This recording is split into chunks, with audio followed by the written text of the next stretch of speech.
आप सभी को जोहार। अभी हम लोग जे टेट 2026 की तैयारी कर रहे हैं हमारे चैनल माय ड्रीम डेस्टिनी के माध्यम से। और इससे पहले हमने 4-5 वीडियो आप लोगों के लिए अपलोड कर दी थी हमारे चैनल में। तो चलिए अब उसी कड़ी में हम लोग थोड़ा सा आगे बढ़ते हैं। अब हम लोग सीडीपी के अंतर्गत, सीडीपी के पेडागोजी के अंतर्गत एक विषय है कि बच्चे कैसे सोचते हैं, कैसे सीखते हैं। इसी के बारे में आज हम लोग विचार विमर्श करेंगे और चीज़ों को, तथ्यों को समझेंगे। और अंतिम में समझने के बाद हमने कुछ महत्वपूर्ण बिंदुओं को नोट के रूप में दिया है। और साथ ही करीब 30 एमसीक्यू प्रश्न हैं जिसके माध्यम से आप एक परीक्षा के नज़दीक पहुंच सकते हैं और इस प्रकार के प्रश्न पूछे जा सकते हैं आने वाले समय में। तो अगर आप लोग हमारे चैनल में नए हैं तो हमें सब्सक्राइब कीजिए, लाइक कीजिए और अपना पूरा वीडियो देखने के बाद हमें ज़रूर कमेंट कीजिए कि ये वीडियो कैसा लगा और किस प्रकार हम और इससे बढ़िया बना सकते हैं। तो हम आपके लिए डेडिकेटेड हैं ताकि आप अपने आने वाले समय में आप अपनी परीक्षाओं को अच्छे से दें और जेटेट में आप सफल हों और एक अच्छे शिक्षक की भूमिका निभा के झारखंड में बच्चों की प्रगति में, देश की प्रगति में, राज्य की प्रगति में योगदान दें। ठीक है, इन शुभकामनाओं के साथ हम लोग अपनी वीडियो को शुरू करते हैं कि हमारा टॉपिक है आज बच्चे कैसे सोचते हैं और सीखते हैं। ये पेडागोजी के अंतर्गत सीडीपी का, चूँकि इस बार नया सिलेबस जो चेंज किया गया, इसके तहत सीडीपी में भी पेडागोजी अलग से डाला गया है। और इस पेडागोजी का हिस्सा है बच्चे कैसे सोचते हैं और सीखते हैं। इसमें कुछ कुछ सिद्धांत हैं, उनके बारे में जानेंगे। यहाँ हम लोग मुख्य रूप से ये जानेंगे कि बच्चे अपने आसपास की दुनिया को कैसे समझते हैं, उनमें विचार कैसे विकसित होता है, वे ज्ञान का निर्माण कैसे करते हैं और शिक्षक उनकी सीखने की प्रक्रिया को कैसे बना सकता है बेहतर। क्योंकि हम शिक्षक हैं तो हमें अपने बच्चों के बारे में जानकारी होनी चाहिए, हमें बच्चे कैसे सोचते हैं, कैसे उनके बारे में थोड़ी बहुत जानना चाहिए। तो चलिए अब हम लोग थोड़ी बहुत जानने की कोशिश करते हैं कि बच्चे के सोचने और सीखने की मूल अवधारणा क्या है। बच्चे केवल शिक्षक के द्वारा बताई गई बातों को याद नहीं रखते हैं, बल्कि उनके पास पहले से जाना हुआ ज्ञान रहता है, यानी पूर्व ज्ञान रहता है। वे अपने अनुभव से सीखे रहते हैं, आसपास की चीज़ों को निरीक्षण से सीखते हैं, प्रश्नों के द्वारा सीखते हैं, प्रयोग के द्वारा सीखते हैं। इसके अलावा जो बड़े बुजुर्ग हैं या छोटे बच्चे, उनके साथ बातचीत के माध्यम से, और साथ ही जो हमारी समाज महत्वपूर्ण भूमिका निभाती है, यानी सामाजिक वातावरण के माध्यम से वे ज्ञान का निर्माण करते हैं। जैसे मान लीजिए, उदाहरण के तौर पर हमने यह बताया कि यदि बच्चे से को पूछा जाए कि भारी वस्तु में से पानी में डूबती है क्या, तो बच्चा अपना अनुभव के आधार पर बता सकता है कुछ वस्तु डूबती है, कुछ वस्तु तैरती है। ठीक है, तो क्या करता है, कभी कभी अगर उसको पता है तो ठीक है, नहीं पता है तो उन चीज़ों को पानी में डाल के देखता है, यानी प्रयोग के माध्यम से वस्तुओं को देखता है और कोशिश करता है कि ये वास्तव में क्या होती है। ठीक है, तो ये एक अवधारणा यानी एक कॉन्सेप्ट डेवलप होता है कि हम कैसे सीखते हैं। ठीक है, यानी इसीलिए इन विद्यार्थियों को आधुनिक शिक्षा प्रणाली में एक सक्रिय शिक्षार्थी यानी एक्टिव लर्नर्स के रूप में माना जाता है। चलिए अब हम जानते हैं कि बच्चे सक्रिय रूप से ज्ञान का निर्माण कैसे करते हैं।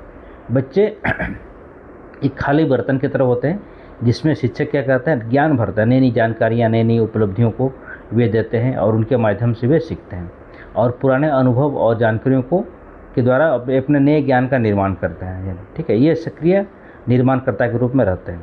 तो एक बच्चा जानता है, जैसे मान लीजिए एक उदाहरण के तौर पे एक प्रश्न के माध्यम से अगर हम बात करेंगे तो हम देखते हैं एक बच्चा जानता है कि 2 + 3 = 5 होता है। तो 2 + 3 5 की अवधारणा को सबसे पहले कैसे सीखता है, सबसे पहले ये सीखता है कि उसको 2 आम दिए गए, फिर बाद के समय में 3 आम दे दिए गए, तो वास्तविक रूप से उसने देखा कि टोटल उसके पास कुल 5 आम हुए। तो ये इससे कैसे सीखा बच्चा, अनुभव से, समझ से और अवधारणाओं के माध्यम से। ठीक है, ये एक उदाहरण है। तो हमें ये उनकी मूल बिंदु में जाना है, या जब भी हम बच्चे थे या छोटे थे तो हम कैसे सोचते थे या कैसे सीखते थे। ठीक है, इन अवधारणाओं के, जैसे मान लीजिए उसके पास 2 आम थे, फिर बाद में दिया गया तो उन्होंने अनुभव किया, चीज़ों को समझा और बाद में एक अवधारणा कॉन्सेप्ट हुआ कि 2 और 3 जोड़ने से हमारा 5 होता है। ठीक है, तो ये एक अवधारणाएँ हैं। अब हमारे लिए जेटेट के लिए महत्वपूर्ण क्या है, जेटेट के लिए एक महत्वपूर्ण बिंदु यह निकला, बच्चे ज्ञान के निष्क्रिय प्राप्तकर्ता नहीं होते, बल्कि ये क्या होता है, सक्रिय ज्ञान के निर्माता होते हैं। यानी वे निष्क्रिय नहीं होते हैं बल्कि वे सक्रिय भूमिका में निभाते हैं। अब हम लोग जानते हैं पूर्व ज्ञान, जिसे हम लोग लेसन प्लान लेने जाते हैं या फिर हम अपने कक्षाओं में कोई भूमिका अपनाते हैं तो सबसे पहले हम जानते हैं कि पूर्व ज्ञान बच्चे के पास कितना कंटेंट नॉलेज है, क्या जानते हैं, पहले से क्या सीख के आए हैं। ठीक है, यानी बच्चे पहले से शून्य नहीं है, कोई भी बच्चे पूरे से पहले से जीरो नहीं है, उसके पास कुछ अनुभव हैं, कुछ अवधारणाएँ हैं। ठीक है, इन्हीं विषयों को हम क्या बोलते हैं, प्रायर नॉलेज या पूर्व ज्ञान। जैसे पहले बच्चा विद्यालय आने से पहले जानता है कि सूरज गर्म होता है। ठीक है, उदाहरण के तौर पर पानी से प्यास बुझता है, पक्षी उड़ते हैं, पौधों को पानी देने से वे बढ़ते हैं, ठीक है। ये छोटे छोटे जो कॉन्सेप्ट है बच्चे उनको पहले से पढ़ाया जाता है। बाद में जब ये बच्चे आ जाते हैं तो उनको विज्ञान के माध्यम से, अन्य विषयों के माध्यम से, ठीक है, तो वैज्ञानिक जानकारियाँ या सामाजिक जानकारियाँ या गतिविधियों के माध्यम से चीज़ों को सीखते हैं। तो इसमें शिक्षक की क्या भूमिका है?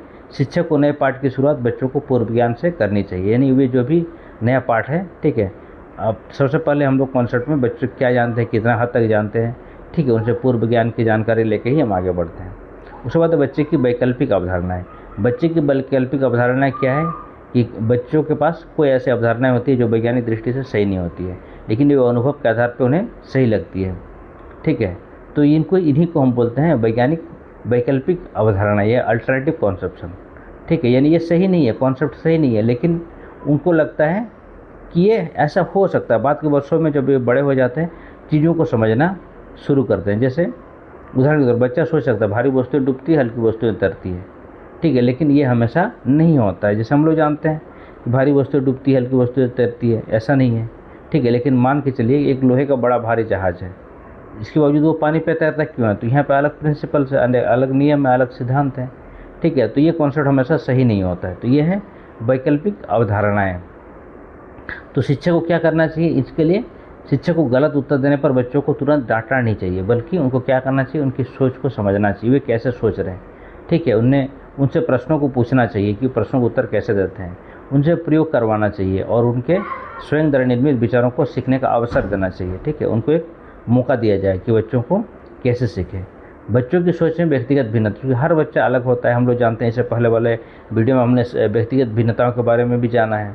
तो हर बच्चा का सीखने का तरीका या फिर समझने का तरीके जैसे नहीं होता, उन्हें गति भी अलग होता है, समझने का पैटर्न भी अलग होता है, ठीक है। तो यानी रुचि में, गति में, भाषा में, अनुभव में या बुद्धि और तर्क क्षमता में। इसके साथ साथ हर बच्चे का सामाजिक और सांस्कृतिक पृष्ठभूमि अलग होता है, ठीक है, और उनके समस्या समाधान की तकनीक भी अलग होती है, जिससे कारण बच्चों में इंडिविजुअल डिफरेंस या व्यक्तिगत भिन्नता आती है, जिससे कारण बच्चों में शिक्षण विधि, एक समान शिक्षण विधि का उपयोग करके सही बच्चों को हम शिक्षित नहीं कर सकते। यानी हमें शिक्षण विधियों में भी बदलाव करना चाहिए, यानी अलग अलग शिक्षण विधि, अलग अलग मेथड बना के, अलग अलग कॉन्सेप्ट बता के, ठीक है, अलग अलग उत्तरों को समझा के, अवधारणाओं को समझा के बच्चों को हम शिक्षण करते हैं।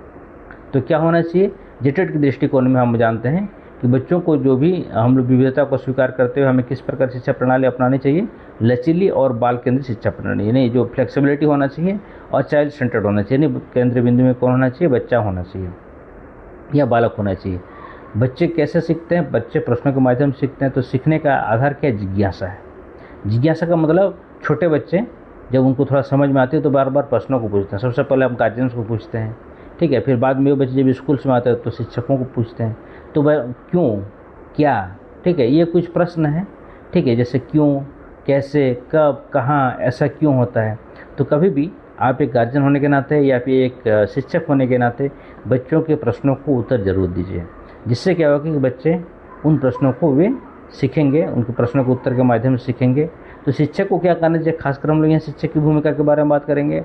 तो शिक्षक को चाहिए कि बच्चों के प्रश्नों को, ठीक है, चुप रहो बोल के समाप्त नहीं करेंगे, बल्कि तुम्हें ऐसा क्यों लगता है, ठीक है, एक नई अवधारणाओं को हमें विकसित करना है कि तुम्हें ऐसा क्यों लगता है, ठीक है।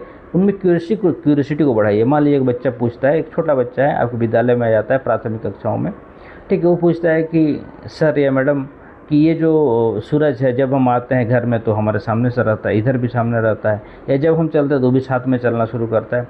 तो बच्चों के मन में क्यूरियोसिटी, आखिर ऐसा है क्या, क्योंकि उनके बारे में उसको पूर्ण रूप से जानकारी नहीं है, ठीक है। तो बच्चों में ऐसा पूछ सकते हैं कि तुम्हें ऐसा क्यों लगता है कि सूरज तुम्हारे साथ चलता है, क्या तुम्हें ऐसा लगता है, या ऐसे अलग अलग प्रश्नों के माध्यम से आपको उन शंकाओं को दूर करना चाहिए। इससे क्या होता है? बच्चों में एक तार्किक सोच की भावना विकसित होगी, यानी उनमें एक तर्क करने की भावना आएगी कि क्या वास्तव में ऐसा होता है, अगर ऐसा होता है तो क्यों होता है। एक जिज्ञासा बढ़ेगा और वो कोशिश करेंगे कि समस्या समाधान करने के, ये समस्याओं को हम कैसे जानेंगे।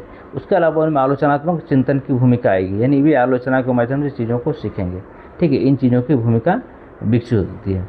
तो बच्चे कह सकते हैं लर्निंग बाय डूइंग की इसमें महत्वपूर्ण भूमिका है। जो हमने अभी लगा कि ये जो प्रश्न है, तार्किक सोच, जिज्ञासा, समस्या समाधान, आलोचनात्मक चिंतन, ठीक है। इसके बाद हम जानते हैं लर्निंग, जो सीखने का तरीका है, लर्निंग बाय डूइंग, ठीक है, ये प्रभावी ढंग से सीखते हैं।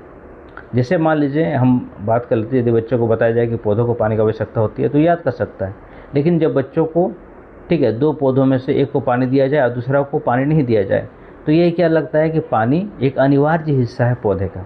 अगर पौधे में पानी नहीं देंगे, ठीक है, तो क्या होगा, पौधे सूख जाएंगे और मर जाएंगे। ठीक है, तो इसलिए क्या होना चाहिए, एक शिक्षक को प्रयोग, गतिविधियाँ, परियोजना और मॉडल के माध्यम से, ठीक है, शिक्षार्थी को शिक्षण करना चाहिए, बालकों को शिक्षण करना चाहिए। यानी हमें शिक्षक होने के नाते इन प्रयोग, गतिविधियों और परियोजना या मॉडल को आधारित शिक्षण प्रणाली को अपनानी चाहिए। इसके साथ साथ खेल, निरीक्षण, क्षेत्र भ्रमण और समूह कार्य भी बहुत ज़्यादा उपयोगी है। जैसे जैसे बच्चे बड़े होते जाएंगे, ठीक है, निरीक्षण करेंगे, क्षेत्र भ्रमण करेंगे, ठीक है, ग्रुप वर्क करेंगे, प्रोजेक्ट वर्क करेंगे, तो इसके माध्यम से भी बच्चे सीखते हैं। अब खेल और सीखना, छोटे बच्चों जो प्राइमरी क्लासेस में हैं उनके लिए खेल सीखने का महत्वपूर्ण माध्यम है। यानी खेल के माध्यम से क्या सीखते हैं, सामाजिक व्यवहार को सीखते हैं, भाषा का विकास होता है, ठीक है, भाषा के नियम को समझते हैं, ठीक है, और उसके अलावा उनमें सहयोग करने की भावना विकसित होती है, ठीक है, समस्या समाधान को सीखते हैं, निर्णय लेने की क्षमता उनमें आती है, वे निर्णय ले सकते हैं कि ये कैसे हमको करना है। इससे ज़्यादा प्राथमिक स्तर पर खेल एक मनोरंजक नहीं है बल्कि एक माध्यम है सीखने का, ठीक है, ये सबसे महत्वपूर्ण माध्यम है सीखने का। इसके अलावा बच्चे सीखते हैं सामाजिक अंतःक्रिया के माध्यम से। सामाजिक अंतःक्रिया मतलब बच्चे केवल अकेले सीखते विकसित नहीं होते बल्कि अपने किसके साथ सीखते हैं, माता पिता के माध्यम से, शिक्षकों के माध्यम से, सहपाठियों के माध्यम से, भाई बहनों के माध्यम से और समुदाय के साथ बातचीत करके सीखते हैं। यानी ये है सामाजिक अंतःक्रिया, यानी समाज में रह के समाज के जो भी सदस्य हैं, चाहे वो शिक्षक हो, सहपाठी हो, माता पिता हो, अपने समुदाय के लोग हों या भाई बहन हो, सभी के साथ मिलकर सीखते हैं, यानी उसको बातचीत के माध्यम से सीखते हैं। ठीक है, तो ये विचार किसने दिया था, ये वाइगोत्स्की का सिद्धांत है। वाइगोत्स्की ने सामाजिक विकास के सिद्धांत में महत्वपूर्ण भूमिका निभाई है कि बच्चे सामाजिक अंतःक्रिया के द्वारा सीखते हैं। चलिए अब हम बात करते हैं पियाजे के बारे में। पियाजे ने संज्ञानात्मक विकास के सिद्धांतों के बारे में बात किया है। तो पियाजे ने बताया है कि ये संज्ञानात्मक विकास का सिद्धांत कैसे है। यानी पियाजे ने संज्ञानात्मक विकास के 4 सिद्धांतों के बारे में बात किया है। अलग अलग सिद्धांत हैं, जैसे ये प्रमुख अवस्था है संवेदीगामक अवस्था है, पूर्व संक्रियात्मक अवस्था है, ठीक है, मूर्त संक्रियात्मक अवस्था है और औपचारिक संक्रियात्मक अवस्था है। ठीक है, यानी ये पियाजे के विकास सिद्धांत ये बच्चे के सोचने के एक प्रमुख सिद्धांतों में से एक है। ठीक है, जैसे आप देख पा रहे हैं कि पियाजे के सिद्धांत में हम लोगों ने यहाँ बात किया कि बच्चे, ठीक है, पूर्व संवेदीगामक अवस्था में जो उसके आयु वर्ष है जो 0 से 2 ईयर्स में, जिसमें बच्चे इंद्रियों के माध्यम से या क्रियाओं के माध्यम से सीखता है। बाद के वर्षों में 2 से 7 वर्ष जब उसको उम्र हो जाती है तो ये प्रतीकात्मक सोच या आत्म केंद्रिता की भावना आती है। वहीं मूर्त संक्रियात्मक की अवस्था है 7 से 11 वर्ष, यानी ठोस वस्तुओं के आधार पर वो चिंतन कर सकता है। और औपचारिक संक्रियात्मक अवस्था में 11 वर्ष के बाद यानी अमूर्त चिंतन के माध्यम से सीख सकता है।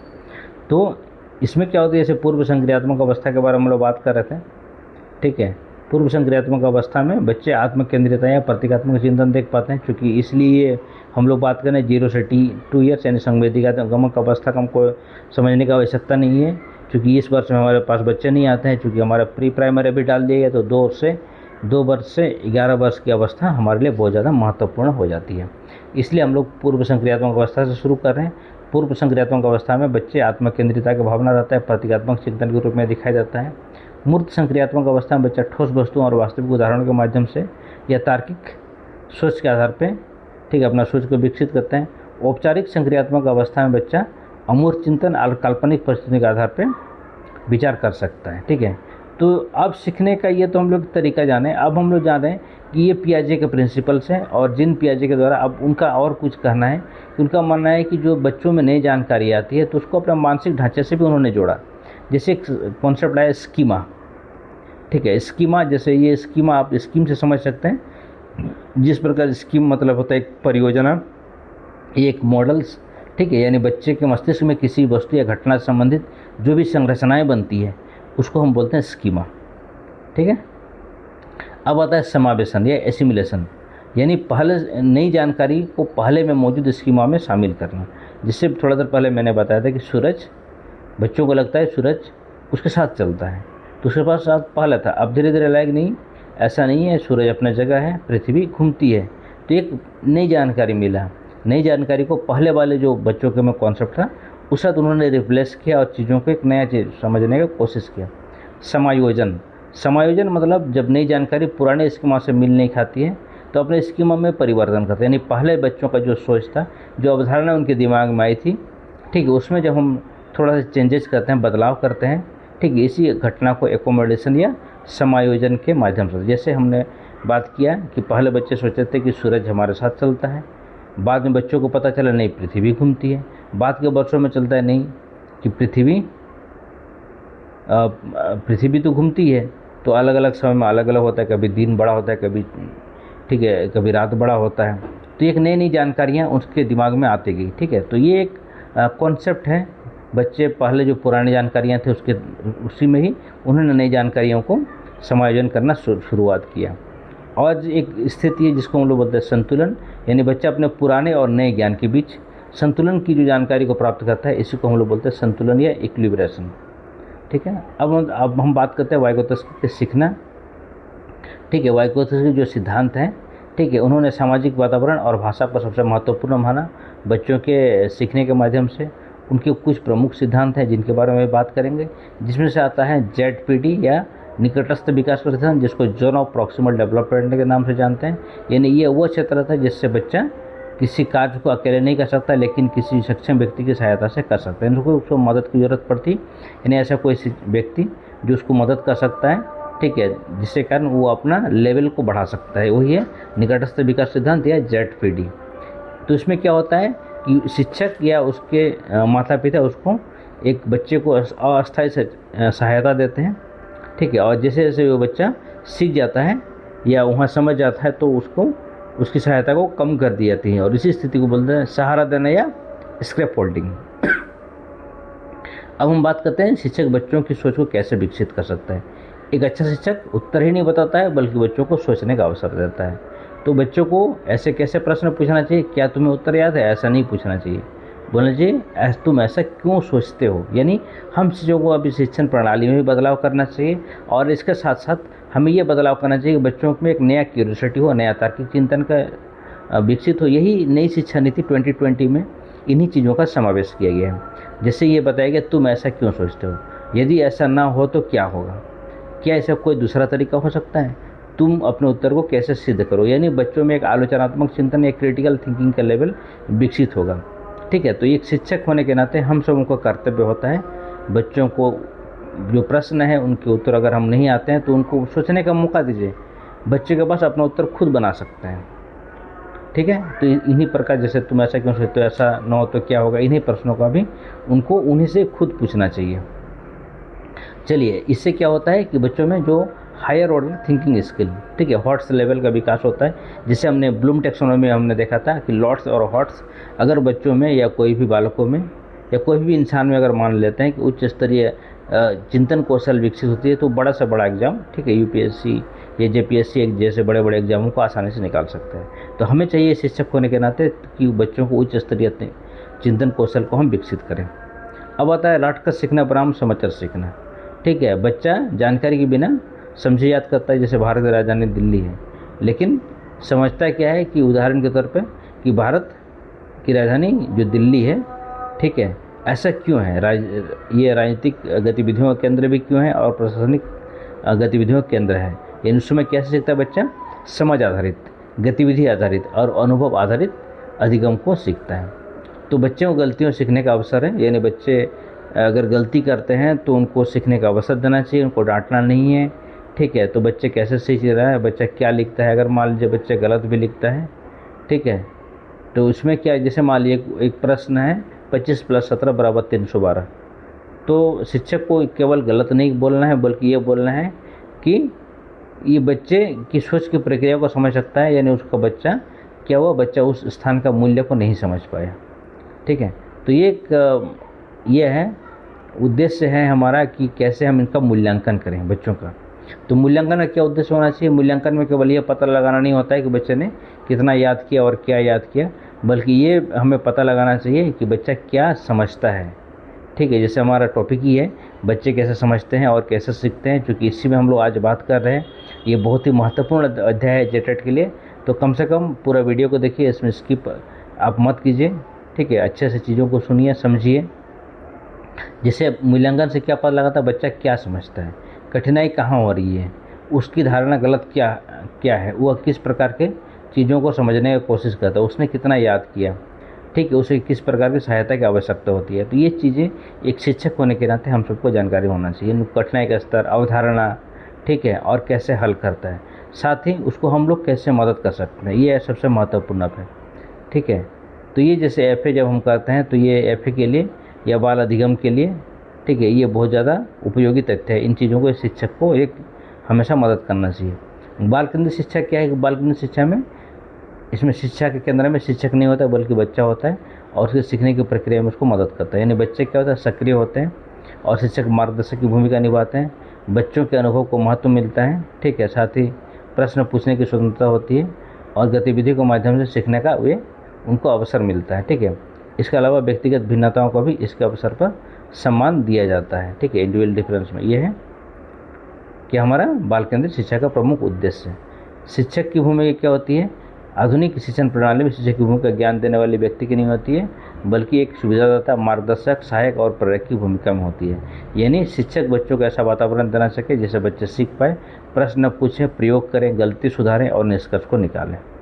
ठीक है, अब हम लोग बात करते हैं कुछ महत्वपूर्ण बिंदु पर जिस टॉपिक से संबंधित है। जैसे जेटेट के लिए सबसे महत्वपूर्ण है कि बच्चा क्या है? सक्रिय ज्ञान का निर्माता है। पूर्व ज्ञान का मतलब होता है नए ज्ञान का आधार, यानी जो पहले से बच्चों के पास रहता है। गलती क्या है? सीखने की प्रक्रिया का हिस्सा है। प्रश्न क्या है? प्रश्न बच्चे पूछ रहे हैं, यानी एक चिंतन कर रहे हैं, चिंतन मंथन कर रहे हैं। गतिविधि यानी विभिन्न प्रकार के क्रियाकलाप, यानी एक प्रभावी अधिगम माध्यम है। सहपाठी जो सामाजिक अधिगम को ये करता है, यानी सहपाठी क्या है? वे साथ में मदद करते हैं और बच्चे भी उनसे सीखते हैं। शिक्षक क्या है? शिक्षक की भूमिका मार्गदर्शक और सुविधादाता है। और इसमें किस प्रकार का उपयोग करना है? ये रटने के बजाय समझ और अनुप्रयोग का उपयोग करना चाहिए। और यहाँ पे हम चूँकि ऐसा क्लासरूम में एक ही शिक्षण विधियों का उपयोग नहीं करके बल्कि विभिन्न प्रकार के शिक्षण विभिन्न उपयोग कर सकते हैं। ठीक है, मूल्यांकन, सीखने में सुधार को हम लोग मूल्यांकन के नाम से जानते हैं। तो कुछ हम लोग यहाँ प्रश्न बनाए हैं कि यदि बच्चा किसी प्रश्न का गलत उत्तर देता है तो शिक्षक क्या मूल्यांकन करना चाहिए? उसकी सोच को समझकर उसकी गलत धारणा को दूर करना चाहिए। और एक दो प्रश्न ही है।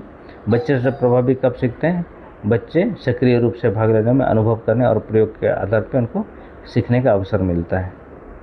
ठीक है, बच्चे के पूर्व ज्ञान को क्यों महत्व दिया गया है?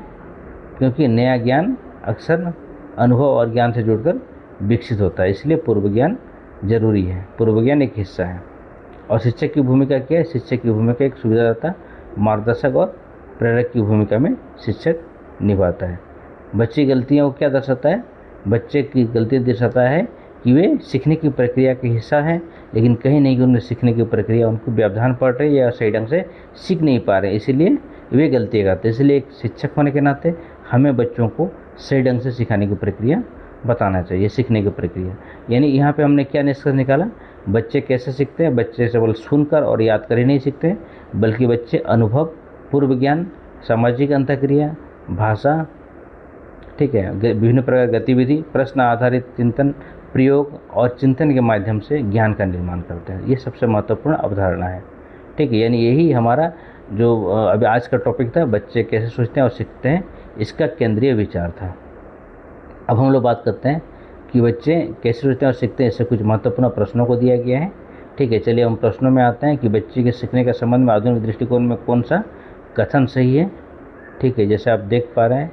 ठीक है, प्रश्नों में आप कोशिश कीजिए कि अपने से बनाने का, उत्तर को पहले मत देखिए, अपने से अपना ज्ञान का टेस्ट लीजिए। ठीक है, जहाँ तक प्रश्न आ रहा है वहाँ तक आप इसको पॉज कर दीजिए, फिर बाद में पूरा चीज़ पढ़िए, फिर बाद में अपने से आंसरिंग कीजिए।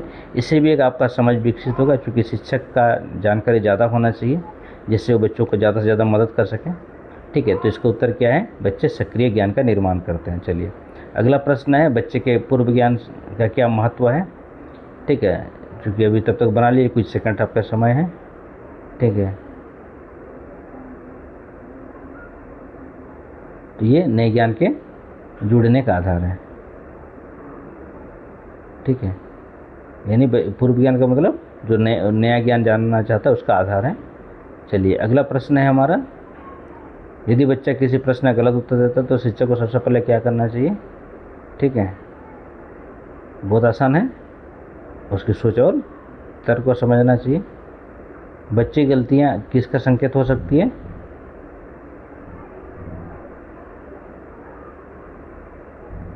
उसकी सोचने की प्रक्रिया का एक हिस्सा है। 7 से 11 वर्ष की अवस्था आप लोग ऑलरेडी जानते हैं, ये होगा हमारा मूर्त संक्रियात्मक अवस्था। पूर्व संक्रियात्मक अवस्था एक कौन विशेषता है? ठीक है, चूँकि जीन पियाजे और बायोग्रोटिक्स का सिद्धांत इसी चैप्टर से संबंधित है, तो आप लोग जीन पियाजे का सिद्धांत को और बायोग्रोटिक्स का सिद्धांत को अच्छे से पढ़ लीजिएगा। ठीक है, और सारे चीज़ें के लिए अलग से हम लोग वीडियो बनाएंगे। ठीक है, एक दिन जीन पियाजे का पूरी चीज़ों पे हम लोग डिस्कशन करेंगे, फिर एक दिन बायोग्रोटिक्स के बारे में भी हम लोग बात करेंगे। ठीक है, तो इससे पहले आज छोटा सा हम लोग वो एक उदाहरण को जाना। प्रमुख विशेषता क्या है? आत्म केंद्रिता। पियाजे अनुसार कोई बच्चा नई जानकारी को पुराने कैसे क्या कहते हैं, इसको बोलते हैं हम समावेशन। जब नई जानकारी को अपना बच्चा पुराने मानसिक ढांचा में परिवर्तन करता है तो उसको क्या कहते हैं? समायोजन। ठीक है, हमने थोड़ा देर पहले ही पढ़ा था। वाइगोत्स्की के अनुसार बच्चे क्या सीखते हैं? सामाजिक अंतःक्रिया के माध्यम से सीखते हैं। ZPD हम लोग ऑलरेडी जानते हैं, जो ना प्रॉक्सिमल डेवलपमेंट। ठीक है, अगर आपको हमारा चैनल अच्छा लग रहा है तो हमें ज़रूर सब्सक्राइब कीजिए। हमारा चैनल का नाम है माई ड्रीम डेस्टिनी। ठीक है, और अपने दोस्तों को भी ज़रूर शेयर कीजिए ताकि उन तक ये जानकारियाँ पहुँचे और ये भी आसानी से JTET को पास कर सके। आने वाले कुछ ही दिनों में हम लोग फुल 120 या 150 मार्क्स के, क्योंकि उसमें हमने भाषा को भी ऐड कर देंगे, तो पहले 120 नंबर तो सभी के लिए कॉमन है और 30 नंबर सबका अलग अलग भाषा, तो 120 नंबर के लिए फुल लेंथ का हम लोग जो एग्ज़ाम के करीब पहुंचाने वाला महत्वपूर्ण प्रश्नों को भी लेके आएंगे और उसमें डिस्कशन भी करेंगे, जैसे आपको अभी दिया जा रहा है उसी प्रकार के लिए। तो इसीलिए आप हमारे चैनल को ज़रूर सब्सक्राइब कीजिए और अपने दोस्तों को भी मदद कीजिए। ZPD यानी जो बच्चा को सहायता करने में कार्य करता है। इसरो फोल्डिंग का अर्थ करना है बच्चों को अस्थायी रूप से सहायता देना। बच्चों में उच्च स्तरीय चिंतन कैसे विकसित होता है, यानी तुम ऐसा क्यों सोचते हो, इस प्रकार के प्रश्नों के माध्यम से। लर्निंग बाय डूइंग क्या है? करके या अनुभव के माध्यम से सीखना। बाल केंद्रित शिक्षक में शिक्षक की भूमिका क्या होती है? शिक्षक की भूमिका सुविधादाता और मार्गदर्शक की भूमिका होती है। बच्चों में व्यक्तिगत भिन्नता को ध्यान में शिक्षक को क्या करना चाहिए? ठीक है, बहुत आसान है, विविध शिक्षण रणनीतियों का प्रयोग करना चाहिए। कौन सा बच्चों को सक्रिय अधिगम का उदाहरण है?